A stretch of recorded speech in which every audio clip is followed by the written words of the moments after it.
గంగ స్వీకరించింది. ఆమె గర్భంలో పెరిగి పుట్టాలి కొడుకు.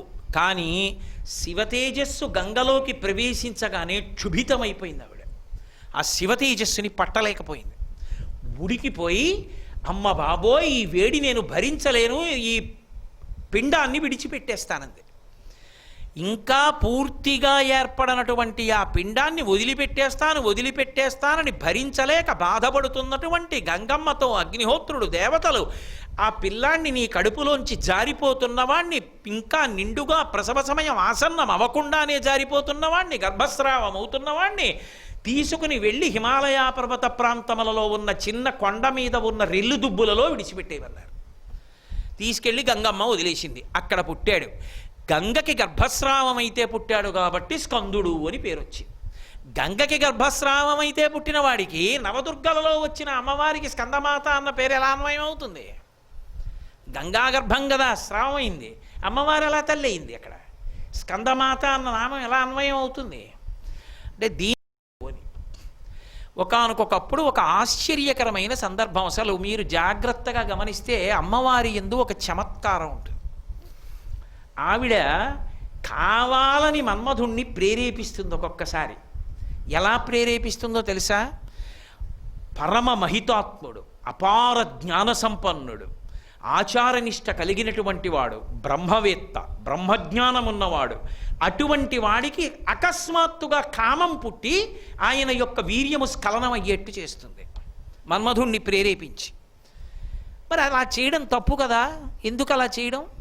శంకరాచార్యుల వారు ఒక చోట దీని గురించి సౌందర్యలహరిలో చాలా విశేషంగా అద్భుతంగా మాట్లాడారు. హరిస్వామారాధ్య ప్రణత జన సౌభాగ్యజననీ పురాణారీ భూత్వా పురరపిమపి క్షోభమనయత్ స్మరోపిత్వా నత్వా రతినయనలేహ్యేన వపుషా మునీనామప్యంతః ప్రభవతి మోహాయ మిహకిం మిహతాం అన్నారు.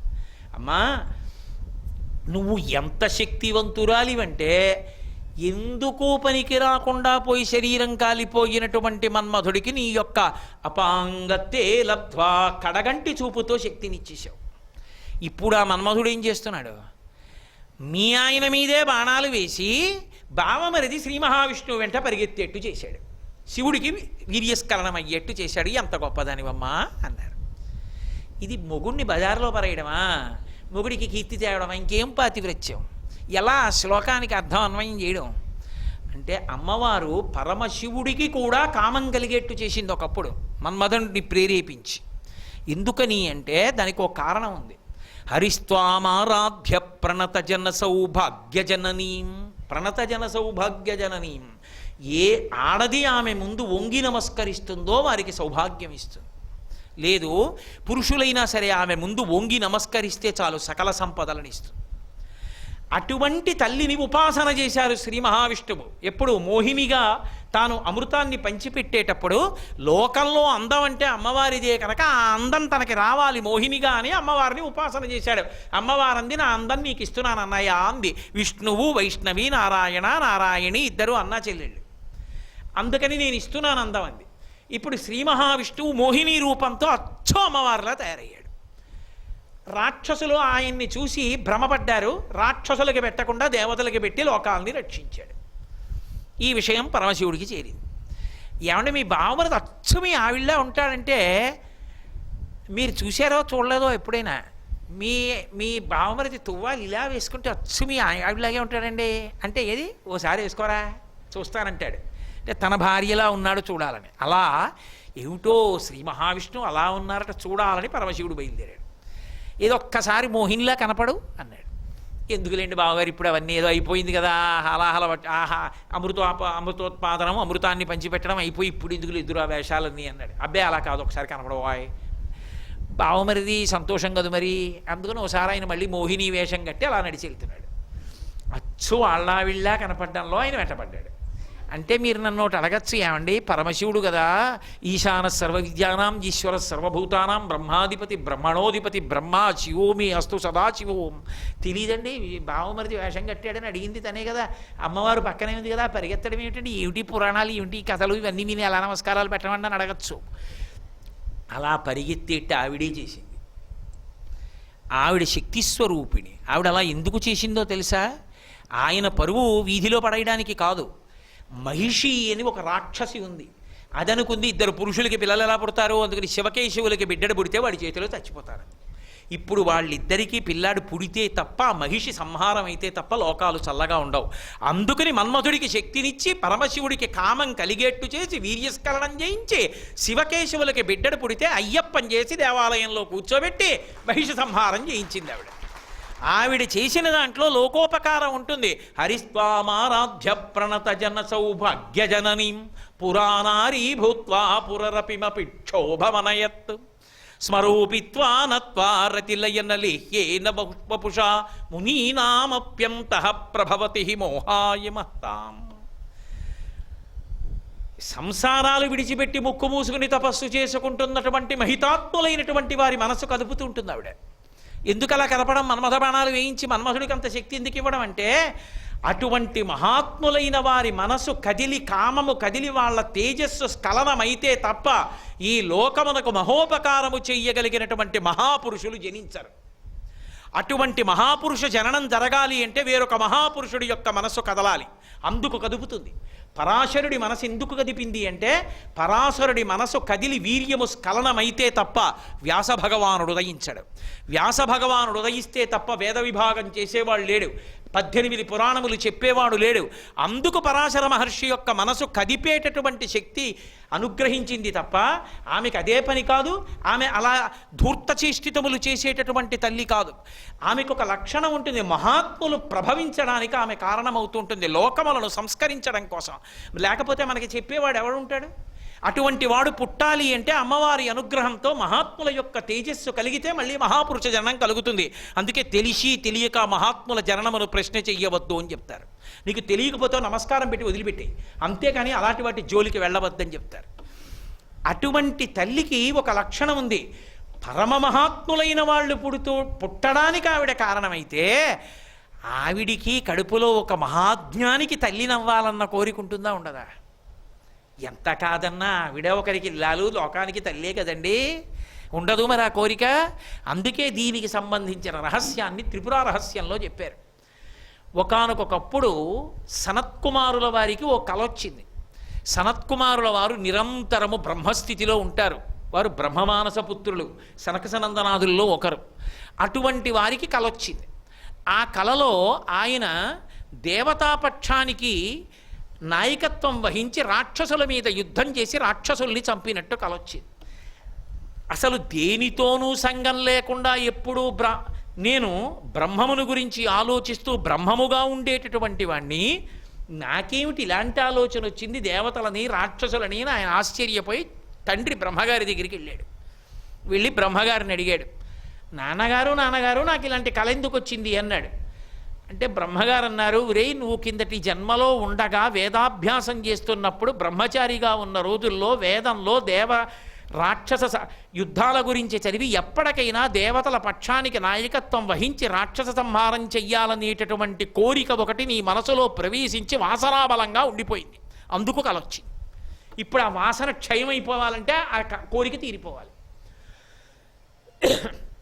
ఇంతటి మహానుభావుడు ఈయన కోరిక తీర్చాలి అని పరమశివుడు బయలుదేరి పార్వతీ పరమేశ్వరులు ఆకాశ మార్గంలో వచ్చి సనత్కుమారుల వారి దగ్గరికి వచ్చి ప్రత్యక్షమయ్యారు. ఆయన ఎప్పుడూ ఆ బ్రహ్మమును తలుచుకుంటూ ఉంటాడు. ఆయనకి ఒకటి ఎక్కువ ఒకటి తక్కువ ఇలా ఏముండవు, అన్నీ బ్రహ్మమే. ఏదో రమణ మహర్షి ఆశ్రమంలో కూర్చుంటే చంద్రశేఖరేంద్ర సరస్వతి మహాస్వామి గిరి ప్రదక్షిణానికి వెళ్ళారు. వెడితే శిష్యులందరూ బయటికి వచ్చి చూసి లోపలికి వెళ్ళి, అయ్యో మీరు బయటికి రాలేదేం, మహాస్వామి గారు ప్రదక్షిణానికి ఇట్నుంచే వెళ్ళారు, మీరు వచ్చి చూడలేదేమి అని అడిగారు. అంటే రమణ మహర్షి తలెత్తన్నారు, చంద్రశేఖరేంద్ర సరస్వతి అని ఒకరు, రమణులని ఒకరు, రెండున్నాయా అన్నారు. ఆయనకి ఎప్పుడూ ఉన్నది ఒక్కటే, ఒక్క పదార్థమునందే రమిస్తూ ఉంటారు ఆయన, అందుకని ఆయనకి రెండు లేవు. అలాగే సనత్కుమారాచార్యుల వారు సంతోషంతో తనలో తాను రమిస్తూ బ్రహ్మమునందున్నారు. ఇంకా ఆయనకి పరమశివుడు ఇంకోటి ఇలా ఏం ఉండవు. ఆయన ఇలా చూసి ఊరుకుని తన పనిలో తానున్నారు. కాసేపు నించుని పరమశివుడు అన్నాడు, ఏమో నేను లోకాలకు తండ్రిని, వచ్చి నిలబడితే పలకరించవా, అర్ఘ్యపాద్యాదులు ఇవ్వవా, ఏ అంత గర్వమా జ్ఞానినని అన్నారు. అంటే నాకు మళ్ళీ పరమశివుడు లోకాలకు తండ్రి ఎక్కువవాడు వీడు తక్కువవాడు రెండు ఇలా ద్వంద్వాలు నాకు తెలియవు, నాకు తెలిసిన్నది ఒక్కటే, అంతా బ్రహ్మమే, అందుకు ఊరుకున్నానన్నాడు. ఓహో అలాగా, అయితే నీకేమైనా వరం ఇస్తాను పుచ్చుకో అన్నాడు. లోపల పొంగిపోయి ఇంతటి మహాజ్ఞాని అని. ఆయన అన్నారు, ఇప్పుడే కదా చెప్పాను ద్వంద్వాలు లేవు, ఉన్నది బ్రహ్మమేనని, ఇంకా మళ్ళీ నాకు కోరిక ఏమిటి, నాకేం వరాలు అక్కర్లేదు, ఏమీ అక్కర్లేదు అన్నారు. అయితే నిన్ను శపిస్తానన్నాడు ఆయన. పరమశివుడు అంటే ఆయన అన్నాడు, శపిస్తే దేనికి శపిస్తావు? శరీరానికి శపిస్తావు, ఆత్మకి శాపం లేదుగా, శపిస్తే శపించు, నాకేం బెంగలేదు దాని గురించి అన్నారు. అంటే సంతోషపడిపోయాడు శంకరుడు. ఏమి మహాజ్ఞానిరా, ఏమి మహానుభావుడు, బ్రహ్మతత్వాన్ని అనుభవించాడు రా అని. ఆయన అంత సంతోషపడిపోతుంటే పార్వతీదేవి ఆనందంతో పరవశమైపోయింది. ఎంతటి జ్ఞాని, ఇలాంటి వాడికి తల్లి కావాలనుకుంది. ఆయన అలా నిలబడితే సనత్కుమారుల వారు అన్నారు, పరమశివుడి వెంక తిరిగి నీకేమైనా కావాలంటే చెప్పు వరమిస్తానన్నారు. వెంటనే పరమశివుడు అన్నాడు, నాకు కొడుకువు కా అన్నాడు. ఈయన ఇలా అమ్మవారి వంక చూసి ఓ నవ్వు నవ్వి ఆయన వంక చూసి నీకే కొడుకునవుతానన్నాడు. ఆవిడకు అనుమానం వచ్చింది. అంటే నీకే కొడుకునవుతానంటావేమిటి, మాకే కొడుకు అవ్వాలంది. ఆయన అన్నాడు, అమ్మ నువ్వు అడగలేదు, నేను ఇవ్వలేదు, అడగని వాళ్ళకి ఇవ్వకూడదు, అది ధర్మం, అందుకని నువ్వు అడగలేదు కనుక నీకు కొడుకుని కాను, ఆయనకే కొడుకునవుతాను. ఆవిడంది, లోకంలో ఓ ధర్మం ఉంది, పతి అడిగితే పత్ని అడిగినట్టే, పత్ని అడిగితే పతి అడిగినట్టే, అందుకని ఇద్దరం కాదు దంపతులం ఒక్కటే, ఆయన అడిగితే నేను అడిగినట్టే, ఇద్దరికీ కొడుగ్గా రావాలి కానీ ఒకడికి కొడుగ్గా అలా వస్తాం.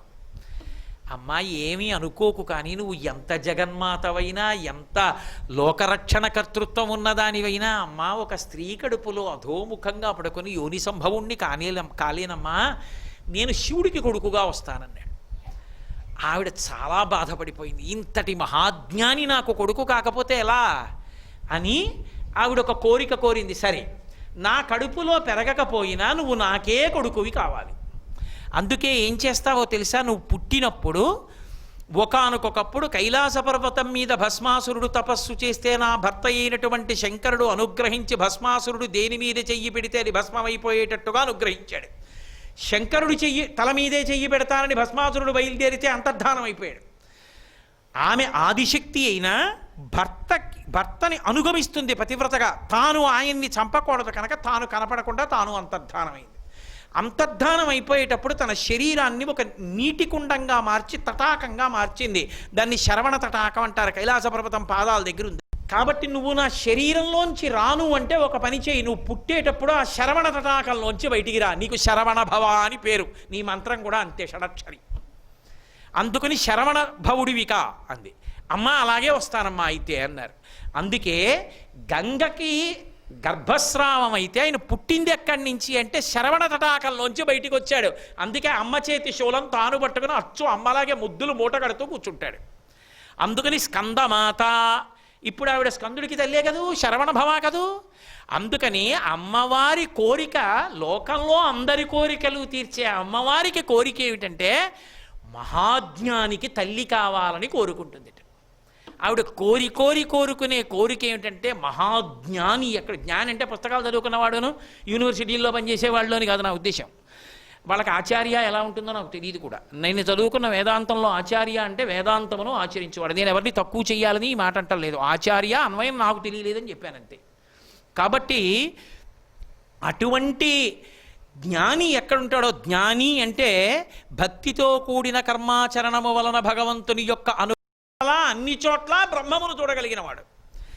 అటువంటి జ్ఞానికి తల్లి కావాలని కోరుకునేటటువంటి స్వరూపం ఉన్నది, అటువంటి మాతృత్వం ఉన్నది కనుక సనత్కుమారాచార్యుల వారు సుబ్రహ్మణ్యుడిగా వస్తే సుబ్రహ్మణ్యుడు గంగాగర్భం నుండి స్రావమైతే స్కందుడైతే స్కందుడికి తల్లి అయింది కాబట్టి ఆమె స్కందమాత. నవదుర్గలలో స్కందమాత అన్న పేరు దేన్ని చెప్తుంది అంటే మహాపురుషుల జననమునకు కారణమవడమే కాకుండా తాను కూడా మహాపురుషులకు మహాజ్ఞానులకు తల్లి కావాలనేటటువంటి గాఢమైన కోరిక ఉన్న మాతృస్వరూపిణి. ఇది స్కందమాత. కాబట్టి నవదుర్గా స్వరూపాల్లో తరువాతి నామం స్కందమాత, తర్వాత వచ్చేటటువంటి నామం కాత్యాయని. ఇది ఒక పరమాద్భుతమైన నామం. కాత్యాయన మహర్షి అని ఒక మహర్షి. ఆ మహర్షి ఒకానొకప్పుడు తనకి బిడ్డలు కలగాలి అని పరమశివుడి గురించి ఘోరమైన తపస్సు చేస్తున్నారు. ఆ తపస్సు చేసే సందర్భంలో ఒక విషయం ఏర్పడింది. లోకానికి ఆదర్శప్రాయంగా నిలబడతారు పార్వతీ పరమేశ్వరుడు. మీరు ఇప్పటికీ కంచి ఏకాంబరేశ్వర దేవాలయానికి వెడితే కామాక్షి ఎందుకు వచ్చిందో చెప్పే కథ ఎదురుగుండా ఉన్న 2 స్తంభాలలో చెక్కబడి ఉంటుంది. ఒకప్పుడు కైలాస పర్వతం మీద పరమశివుడు కూర్చునుంటే ప్రణయ వినోదంగా ఏదో భర్తతో ఆట ఆడుకోవడానికి పార్వతీదేవి వెనక నుండి వచ్చి ఆయన 2 కన్నులు మూసింది. సూర్యచంద్రౌచ నేత్రే, ఆయన కళ్ళు సూర్యచంద్రులు. ఆయన కళ్ళు ఇలా 2 మూసేటప్పటికి లోకానికి సూర్యచంద్రులు ఇద్దరూ లేకుండా పోయారు. లేకపోతే వాళ్ళిద్దరూ లేకపోతే ఇక కాలగమనమే ఉంది? కాలగమనం లేదు. లోకములన్నీ కూడా చాలా క్షుభితమైపోయాయి.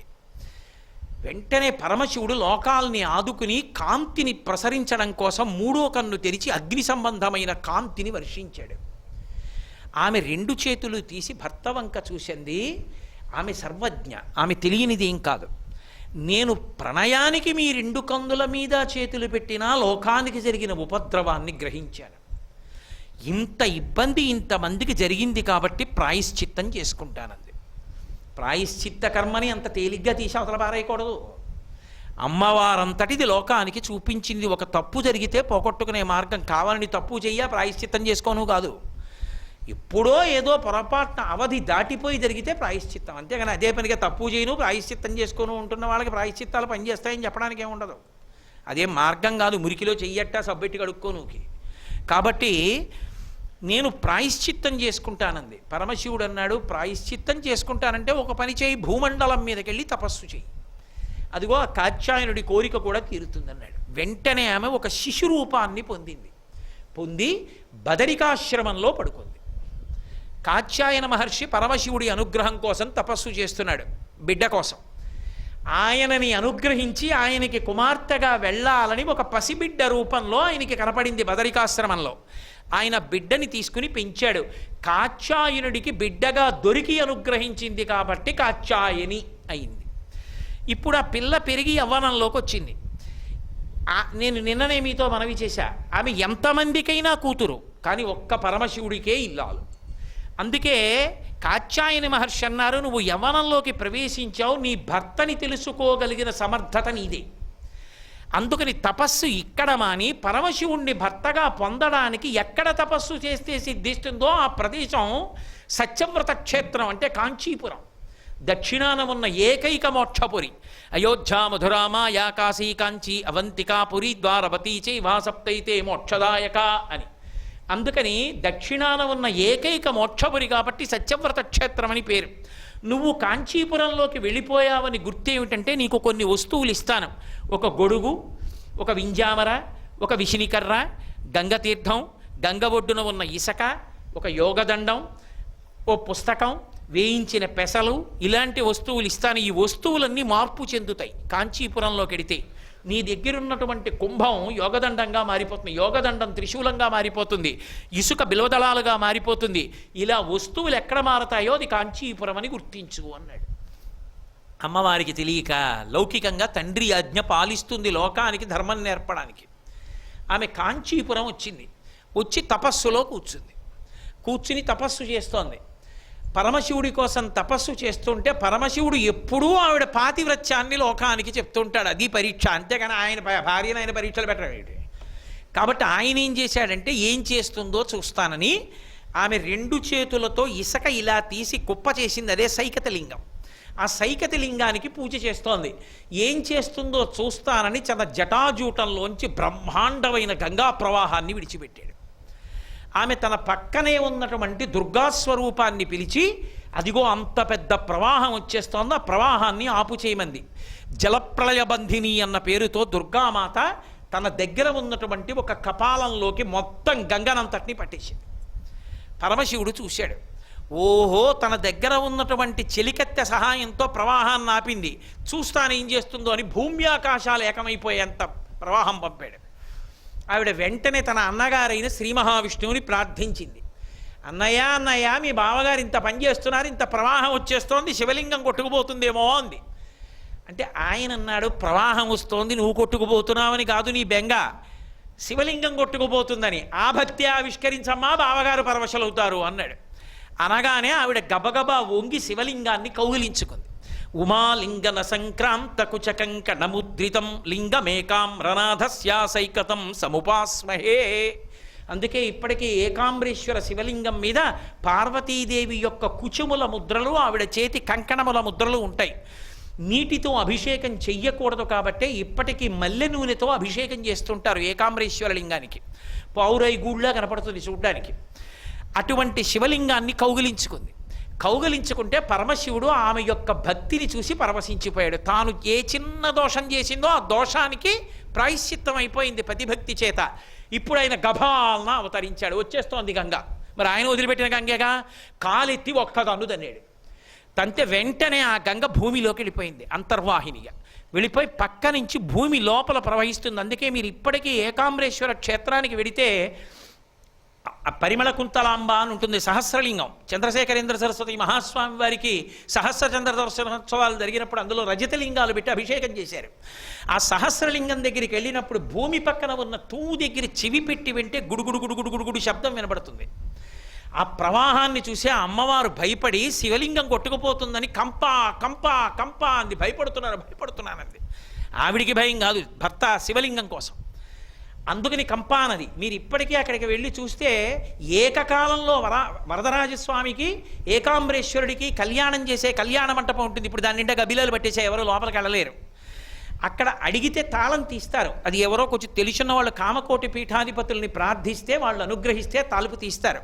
తలుపు తీసి లోపలికి వెళ్ళి చూస్తే ఇప్పటికీ మీకు ఒక పెద్ద కుండల్లా కనపడుతుంది. అంతర్వాహిని భూమి లోపల నూతిలా పెడుతూ ఉంటుంది. అదే కంపానది. శివుడు కాలుతో తంతే వెళ్ళింది. ఆ కళ్యాణ మంటపం పక్కన ఉన్నటువంటి తలుపులోంచి బయటికి వెడితే కనపడుతుంది కంపానది. అక్కడే ఢమరుక మోగించే విఘ్నేశ్వరుడు ఉంటాడు.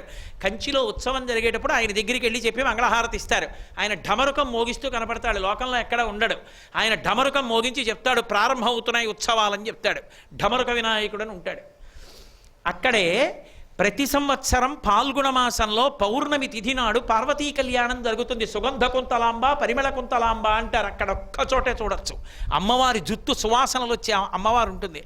ఆవిడే తపోకామాక్షి. తపస్సు చేస్తుంది. ఇప్పటికీ కామాక్షి మందిరంలో పక్కన గోడ మీద ఉంటుంది. పట్టి పట్టి పక్క నుంచి చూస్తే కనపడుతుంది.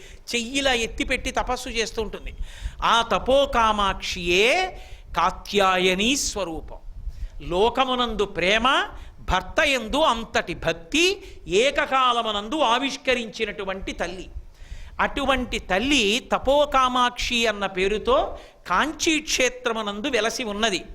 ఆ తల్లి కాత్యాయనియే తపోకామాక్షి రూపంతో వచ్చి అక్కడ వెలిసి ఉన్నటువంటి కారణం చేత ఇప్పటికీ కాంచీపురానికి ఒక ప్రత్యేకత ఉంది.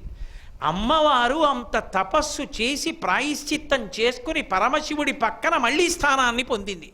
అందుకే మీరు ఇప్పటికీ చూస్తే ఏకాంబరేశ్వర క్షేత్రం వెనక్కి వెళ్ళి చూసినప్పుడు ఆ మామిడి చెట్టు కింద పార్వతీ పరమేశ్వరులు ఇద్దరు కూర్చుని ఉంటారు. పెళ్లి కొడుకు పెళ్లి కూతురుగా. ఒళ్ళో సుబ్రహ్మణ్యుడు కూడా ఉంటారు. ఆ కిందనే వ్యాఘ్రపాదుడు పతంజలి ఉంటారు. అది కొంచెం బట్ట పైకెత్తి చూపించమంటే ఆ గోడ దగ్గర చూపిస్తారు. వ్యాఘ్రపాదుడు పతంజలి ఉంటారు. మళ్ళీ తన చెల్లెలు బావగారు కలుసుకుంటే సంతోషంగా చూస్తూ ఉంటారు. ఎదురుగుండా గోడ మీద శ్రీ మహావిష్ణువు అక్కడి నుంచి చూస్తుంటారు. చూసావా చెల్లి, శివలింగాన్ని గట్టిగా కౌగిలించుకుంటే బావగారు సంతోషపడిపోయి మళ్ళీ తన పక్కన నీకు స్థానం ఇచ్చారు.